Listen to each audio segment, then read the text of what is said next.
Exit poll के अनुमानों के बाद बीजेपी कार्यालय में सन्नाटा पसरा है। बीजेपी दफ्तर का जायजा लिया हमारे सहयोगी साकेत ने। विधानसभा चुनाव के नतीजे आएंगे, लेकिन उससे पहले जो एग्जिट पोल आया है उसका असर राजनीतिक पार्टियों के दफ्तरों में दिखने लगा है। अभी देखिए, हम बीजेपी कार्यालय के बाहर खड़े हैं। अभी मैं आपको अंदर का नज़ारा भी दिखाऊंगा। अमूमन जिस पार्टी कार्यालय में भीड़ भाड़ रहती है, वहां देखिए आप, सन्नाटा यहां पर पसरा हुआ है। काफ़ी कम लोग बीजेपी कार्यालय में पहुंच रहे हैं। सवाल यह है कि क्या एग्जिट पोल के जो आंकड़े हैं उससे कहीं ना कहीं अब बीजेपी भी इस बात को मान रही है क्या कि जो सीटों का आंकड़ा होगा कुछ इसी तरह का होगा। कुछ लोग हैं यहाँ पर बीजेपी के कार्यकर्ता और नेता हैं। हम एक बार बात करते हैं। राजीव जी हैं। राजीव जी, काफ़ी सन्नाटा है यहाँ, क्यों? कहाँ सन्नाटा है? सारे दफ्तर में आप जाएंगे तो देखेंगे भीड़ भाड़ है, हर जगह है। अमूमन काफी गाड़ियां, लोगों की भीड़ होती थी यहाँ, लेकिन आज एग्जिट पोल का साइड इफेक्ट है। नहीं, ये अभी सवेरे का समय है और चुनाव की खुमारी है। चुनाव की खुमारी के बाद सब लोग आराम कर रहे हैं, जगह जगह पर मुस्तैद हैं लोग। और सुबह तो 12-1 बजे के बाद आप आएंगे तो कार्यालय। क्या उम्मीद है तब कल आप लोग? सरकार बनेगी भाई। और भले पार्टी के जो कार्यकर्ता है, नेता है, वो अभी भी आस लगाए हुए हैं, लेकिन ये बात सच है कि जो एग्जिट पोल के आंकड़े हैं वो एनडीए के खिलाफ है। लेकिन क्या कुछ नतीजे होंगे, ये देखने के लिए कल तक का इंतजार करना होगा कि आखिर जब मतगणना शुरू होगी तो किसके पाले में कितनी सीटें जाती है और बिहार में किसकी सरकार बनती है। कैमरा पर्सन आशीष के साथ साकेत कुमार, न्यूज़ 18 पटना। तो एग्जिट पोल में जेडीयू की करारी हार की रिपोर्ट के बावजूद जेडीयू दफ्तर में उत्साह है। जेडीयू के नेता और कार्यकर्ता एग्जिट पोल को नकार रहे हैं। नीतीश कुमार की अगुवाई में एनडीए की सरकार बनने का दावा कर रहे हैं। पटना के जेडीयू के दफ्तर का जायजा लिया हमारे सहयोगी आनंद अमृतराज ने। तो परखा है जिसको चुनेंगे उसी को। जेडीयू कार्यालय में एक बड़ा सा पोस्टर लगाया गया है जिसमें नीतीश कुमार का मुस्कुराता हुआ चेहरा आपको नजर आ रहा होगा। और जाहिर सी बात है, ये मुस्कुराता हुआ चेहरा कल भी नजर आता है या नहीं आता, ये देखना बेहद दिलचस्प होगा, क्योंकि कल चुनाव परिणाम का दिन है।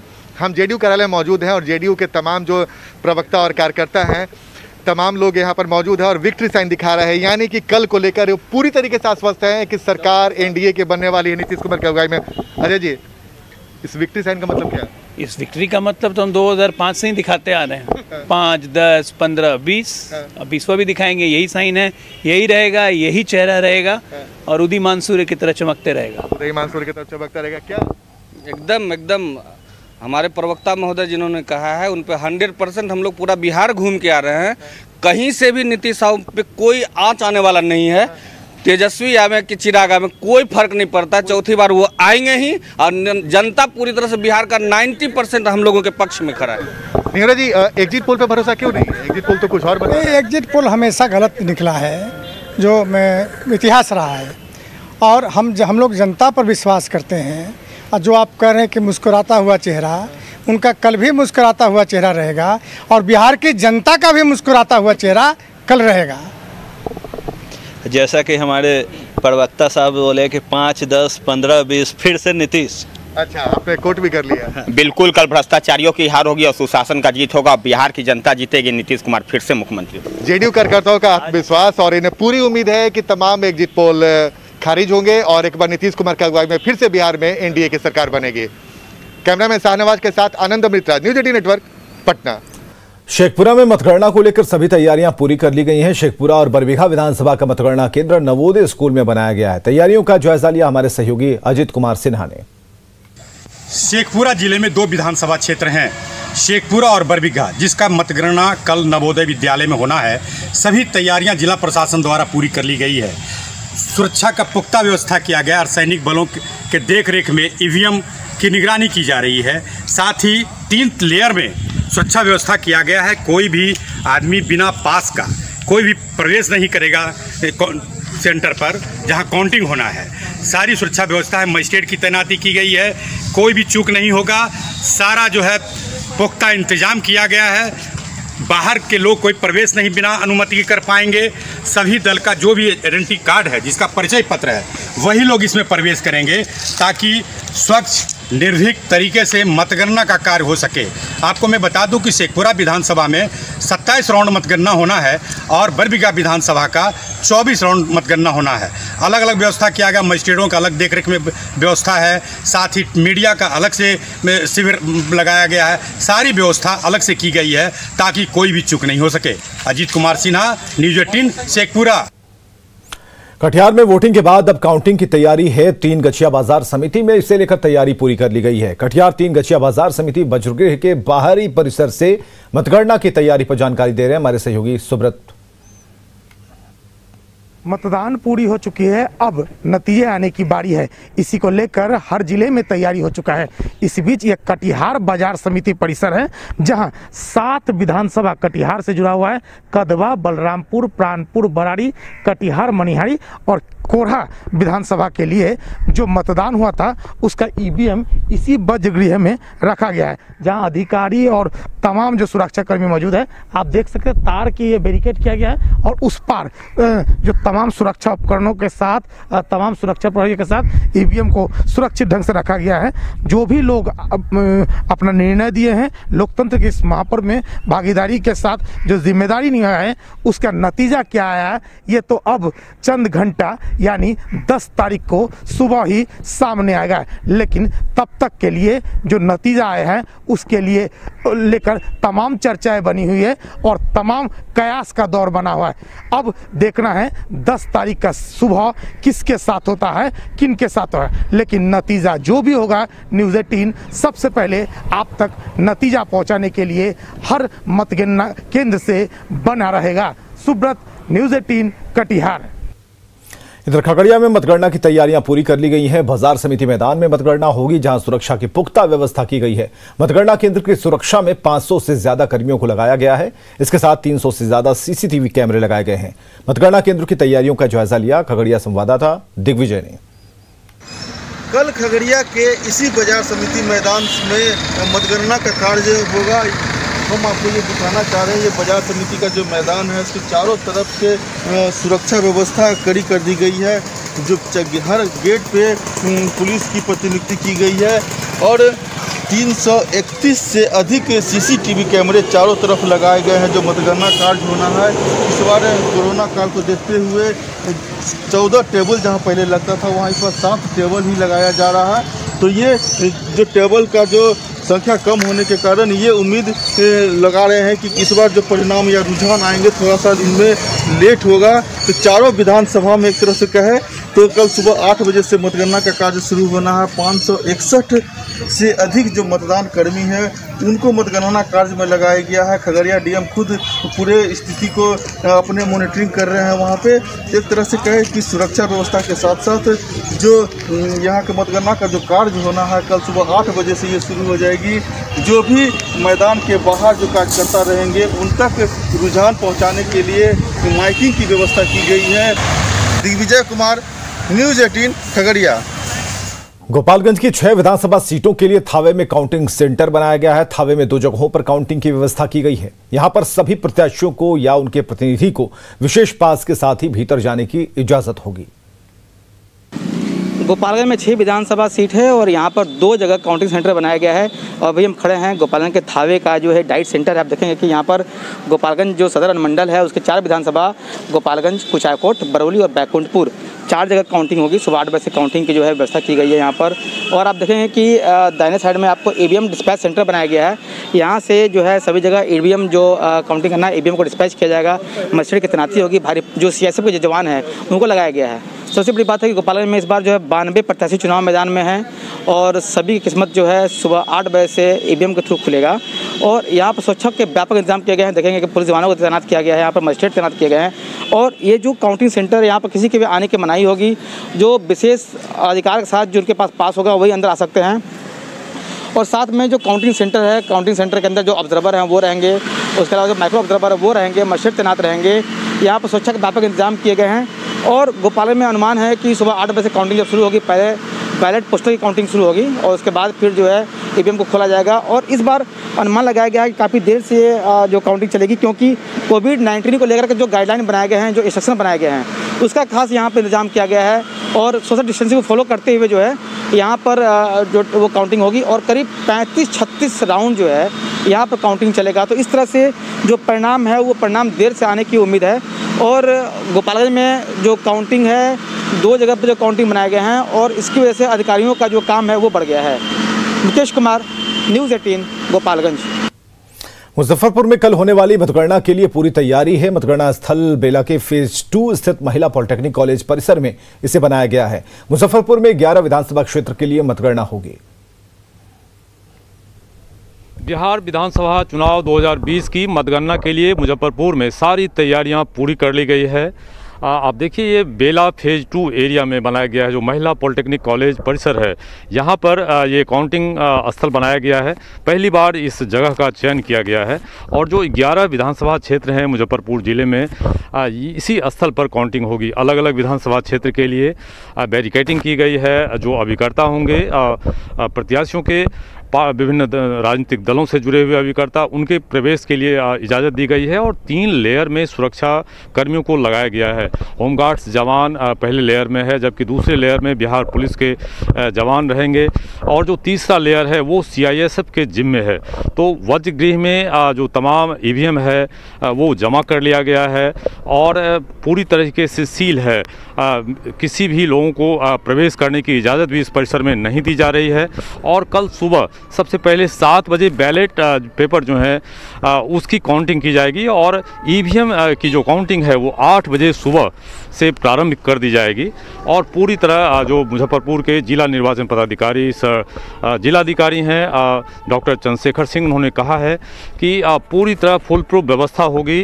अलग से यहाँ पर पार्किंग की व्यवस्था कर दी गई है। साउंड सिस्टम को डेवलप किया गया है कि हर एक राउंड के बाद कैसे जानकारी दी जाएगी कि कौन से प्रत्याशी आगे चल रहे हैं कौन पीछे चल रहे हैं। तो बिल्कुल फुल प्रूफ व्यवस्था है कल के मतगणना के लिए। कैमरामैन संजीव के साथ प्रवीण ठाकुर, न्यूज़ 18, मुजफ्फरपुर। गया जिले की 10 विधानसभा सीटों के लिए काउंटिंग की तैयारी पूरी कर ली गई है। मतगणना केंद्रों के अंदर और बाहर मजिस्ट्रेट और पुलिस पदाधिकारियों की तैनाती की गई है। इस बार जिले में 3 मतगणना केंद्र बनाए गए हैं। गया कॉलेज में 5, अनुग्रह मेमोरियल कॉलेज में 3 और जगजीवन कॉलेज में 2 सीटों के मतों की गिनती होगी। संवाददाता अरुण चौरसिया ने तैयारियों का जायजा लिया। गया जिला के 10 विधानसभा क्षेत्र के लिए मतगणना की तैयारी पूरी कर ली गई है। इस बार जो है कोरोना को लेकर मतगणना स्थल 3 जगहों पर रखा गया है, गया college, Anugrah Narayan memorial college और जगजीवन कॉलेज। इस समय हम लोग गया कॉलेज में हैं और ये गुरुआ विधानसभा के लिए जो तैयारी की गई है उसको हम दिखा रहे हैं। ये यहाँ एंट्री कक्ष है और अंदर जो व्यवस्था की गई है कोरोना काल को लेकर वो हम आपको दिखाना चाहेंगे कि किस प्रकार कैसे मतगणना होगी। देखिए ये हॉल है, मतगणना हॉल है। EVM जो है वो वज्रगृह में रखा हुआ है, वहाँ से EVM आएगा और यहाँ अलग अलग 7 टेबल बनाया गया है। 7 टेबल के पास जो है जो प्रत्याशी जो मतगणना कर्मी हैं वो रहेंगे और इसके साथ ही जो प्रत्याशी जो प्रमुख प्रत्याशी हैं उनके एजेंट भी यहाँ रहेंगे। आप देख सकते हैं कि कोरोना को लेकर जाली लगाई गई है ताकि जो व्यवस्था की गई है, जो चुनाव आयोग का निर्देश है उसका पालन किया गया है। पहले एक मतगणना केंद्र में 14 टेबल होते थे, लेकिन इस बार कोरोना काल को लेकर 7 टेबल लगाए गए हैं और दो कमरों में व्यवस्था की गई है। तो इस बार हो सकता है जो पिछली बार जिस तरह से तेज़ी से हो रही थी थोड़ा सा धीमी मतगणना हो, लेकिन कोरोना काल को देखते हुए जो चुनाव आयोग का गाइडलाइन है उसको देखते हुए पूरी तैयारी कर ली गई है। अंदर जो मतगणना स्थल है उसके अंदर सुरक्षा के कर्मियों के साथ ही मजिस्ट्रेट की तैनाती की गई है और इसके साथ ही बाहर भी मतगणना केंद्र का जो बाहर है इलाका वहाँ भी जो है अच्छी व्यवस्था की गई है। सुरक्षा कर्मियों को तैनाती बाहर की गई है ताकि अगर किसी तरह का हल्ला हंगामा होता है तो उसको नियंत्रित किया जा सके। सहयोगी विपिन के साथ अरुण चौरसिया, न्यूज़ 18 गया। सर्दी बढ़ने के साथ प्रदूषण का स्तर भी बढ़ने लगा है। पटना का एयर क्वालिटी इंडेक्स 250 के पार रिकॉर्ड किया गया। दीपावली के दौरान प्रदूषण का स्तर और बढ़ सकता है। पटना के हार्डिंग रोड से प्रदूषण स्तर का जायजा लिया हमारे सहयोगी रवि एस नारायण ने। एक बार फिर से वायु प्रदूषण का जो स्तर है वो खराब होना शुरू हो गया है। ये जरा देखिए आंकड़े अगर बात करें तो इस आंकड़े के अनुसार जो है वो लगभग एयर क्वालिटी इंडेक्स जो है वो 250 के पार चला गया है और PM 2.5 जो है वो 88.78% है। अब ज़रा सोचिए कि जिस ढंग से पटना में दीपावली से ठीक पहले ये वायु प्रदूषण का जो स्तर है वो बढ़ा है, ये चिंता का विषय यहाँ पे देख सकते हैं। और सबसे बड़ी बात है कि लॉकडाउन के बाद ये स्तर जो है 250 के पार एयर क्वालिटी इंडेक्स पहली बार पहुँचा है। हम लोगों ने देखा था कि जो लॉकडाउन था उस समय ये आंकड़ा 50 से 55 और 60 के बीच हुआ करता था, लेकिन आज ये आंकड़ा 250 के पार पहुंच गया है। और जो वातावरण में जो धुंध है वो बढ़ गई है, आपको दिखाते हैं। और साथ साथ जो महीन धूलकण है उसकी भी जो संख्या है वो पार कर गई है। तो ये एक पटना के वातावरण में आप देख सकते हैं कि वायु प्रदूषण का जो स्तर है वो काफ़ी तेज़ी से बिगड़ा है।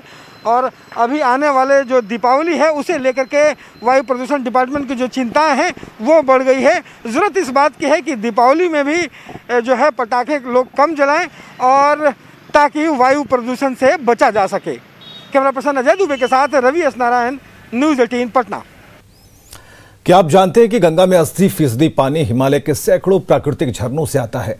अगर काल्पनिक रूप से हम इस 80% पानी को निकाल दें तो शेष 20% पानी में 4% सीवेज है, जिसका मतलब है कि नदी का पानी पूरी तरह से अनुपयोगी हो जाएगा। विडंबना यह है कि गैर पर्यावरण अनुकूलन विकासात्मक गतिविधियों के कारण ये झरने मर रहे हैं। अगर इन पहाड़ों में रहने वाले समुदाय इन स्रोतों को पुनर्जीवित करने के लिए कड़ी मेहनत नहीं कर रहे होते तो हमारा भविष्य वास्तव में अंधकारमय हो जाता।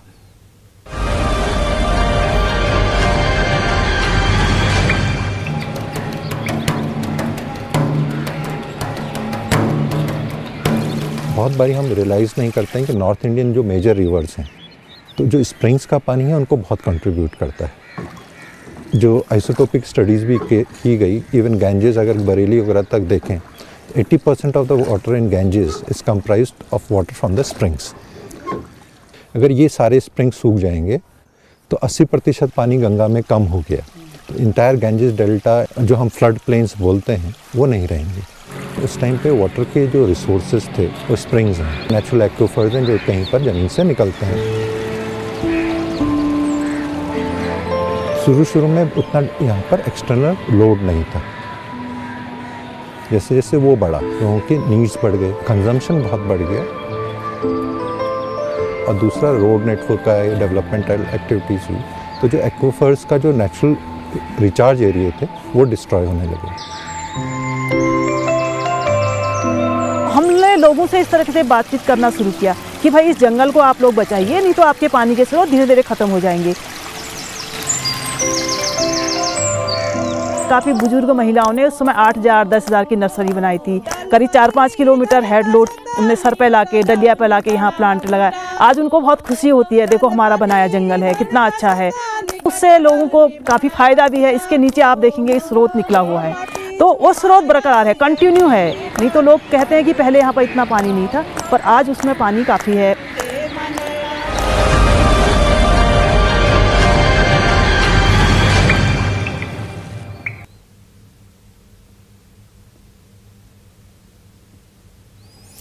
तो जल प्रतिज्ञा दिवस इस बात को लेकर कि आप जल संरक्षण करेंगे और पानी को साफ करने के लिए अपनी तरफ से जो प्रयास हो सकते हैं उसे करने में कहीं कोई कोताही आप ना करें, क्योंकि ये आने वाली पीढ़ी के लिए एक वरदान साबित हो सकता है। इस बात को लेकर कि आज आप जल संरक्षण करेंगे, उसे साफ करेंगे तो आगे आने वाला भविष्य भी सुरक्षित होगा। बिहार विधानसभा काउंटिंग से पहले कांग्रेस के नेता एक्शन में हैं। पार्टी के वरिष्ठ नेता लगातार बैठक कर रहे हैं। कांग्रेस नेता रणदीप सुरजेवाला ने बताया है कि उन्होंने बिहार कांग्रेस के नेताओं को सोनिया गांधी का संदेश पहुंचाया है, जिसमें सोनिया गांधी ने कहा कि चुनाव नतीजे के बाद कार्यकर्ता संयम, सरलता और सादगी का परिचय दें। सुरजेवाला ने बताया कि 11 नवंबर को सदाकत आश्रम में कांग्रेस की बैठक होगी। विधायकों की खरीद फरोख्त पर सुरजेवाला ने कहा कि कांग्रेस का एक भी विधायक नहीं बिकेगा।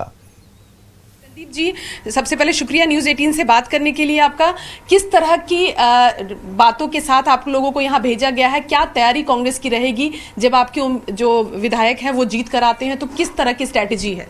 रंजीता जी, बिहार में बदलाव की बयार है और अब तो जो न्यूज़ 18 नेटवर्क है और ख़ास तौर से जो न्यूज़ 18 बिहार है, उनका सर्वे भी ये दर्शा रहा है कि महागठबंधन कांग्रेस राजग लेफ्ट की सरकार बनेगी। श्रीमती सोनिया गांधी जी का संयम, सादगी और सरलता मूल मंत्र रहा है। उन्होंने अविनाश पांडे जी को, शक्ति सिंह जी को, मुझे, हम सबको हमारे प्रदेश कांग्रेस के अध्यक्ष झा साहब को और अखिलेश जी को ये निर्देश दिया है कि एक एक उम्मीदवार को कहा जाए कि कई बार उत्साही भीड़ चुनाव जीतने के बाद बड़े जलसे जुलूस, बम पटाखे, गुलाल इत्यादि इनसे बिल्कुल गुरेज करें, कोई जलसा जुलूस ना करें, कोरोना महामारी में कोरोना के नियमों का पालन करें, सरलता, सादगी और संयम का परिचय दें और जिन लोगों ने मत नहीं भी दिया सबका सम्मान करें, क्योंकि यही कांग्रेस का तरीका है। और अगर आपने कोई खुशी मनानी है तो जो भी वहां महापुरुष है इलाके में उनकी मूर्ति पर माल्यार्पण कर ही अपनी खुशी का इजहार करें और उससे अगले दिन यानी 11 तारीख को विधायक दल की बैठक होगी जिसका समय सूचित कर दिया जाएगा। उसके लिए फिर आप बिहार पटना आ जाएं। लेकिन ये भी कहा जा रहा है कि अगर कंफर्टेबल मेजॉरिटी रहती है तो बहुत तैयारी की जरूरत नहीं होगी महागठबंधन को, लेकिन 140 से कम सीटें अगर रहती है तो ये भी कहा जा रहा है कि विधायकों को रातों रात पटना बुलाने की भी तैयारी है कांग्रेस पार्टी की। क्या इस तरह की भी तैयारी आप लोग कर रहे हैं? जी नहीं, मैं इसे सिरे से खारिज करता हूं। ऐसा कोई हमें दिक्कत नहीं। मैं आपको बड़ी चुनौतीपूर्ण तरीके से ये कहता हूं, भाजपा हजारों करोड़ रुपया भी खर्च करे तो भी कांग्रेस, राजग या लेफ्ट के एक विधायक को वो हिला नहीं सकते। बिहार का आदमी ईमान नहीं बेचता, बिहार स्वाभिमान नहीं बेचता, बिहार ही देश का स्वाभिमान है। आज ही बिहार के एक रणबांकुरे ने देश के लिए कुर्बानी दी है। कोई बिहार के व्यक्ति को खरीद सकता है क्या? भाजपा को ये गलत फहमी है। हम किसी को ना विधायक को उठाएंगे ना किसी को जबरन बुलाएंगे। सब विधायक अपनी स्वेच्छा से हमारे कांग्रेस पार्टी के विधायक आएंगे, विधायक दल की बैठक होगी बाकायदा, सब विधायकों से चर्चा होगी और सरकार बनाने की कार्रवाई होगी। चलिए, धन्यवाद। कैमरा पर्सन सोनू के साथ रंजीता झा, न्यूज़ 18 नेटवर्क। और बड़ी खबर आ रही है कि भारत के आईएफएस ऑफिसर्स ग्रुप ने प्रेस रिलीज जारी किया है और फ्रांस में हुए आतंकी हमले को लेकर चिंता जताई है। फ्रांस में मुस्लिम कट्टरपंथियों की हरकत से विश्व पर असर पड़ा है, तो भारत के आईएफएस ऑफिसर्स ग्रुप ने जारी किया है प्रेस रिलीज, जिसमें फ्रांस में हुए आतंकी हमले को लेकर चिंता जताई गई है। आतंकी संगठनों के खिलाफ प्रधानमंत्री मोदी के अभियान की तारीफ की गई है। आईएफएस ऑफिसर्स ग्रुप ने लोकतांत्रिक देशों को लेकर जताई है चिंता। आतंकी संगठनों के खिलाफ पीएम मोदी के अभियान की तारीफ की है। फ्रांस के खिलाफ हो रहे प्रदर्शन का मतलब नहीं बनता। भारत पूरी तरह से इस कठिन समय में फ्रांस के साथ है। भारत के आईएफएस ऑफिसर्स ग्रुप ने जारी की है प्रेस रिलीज और खबरें लगातार जारी हैं। आप बने रहिए हमारे साथ।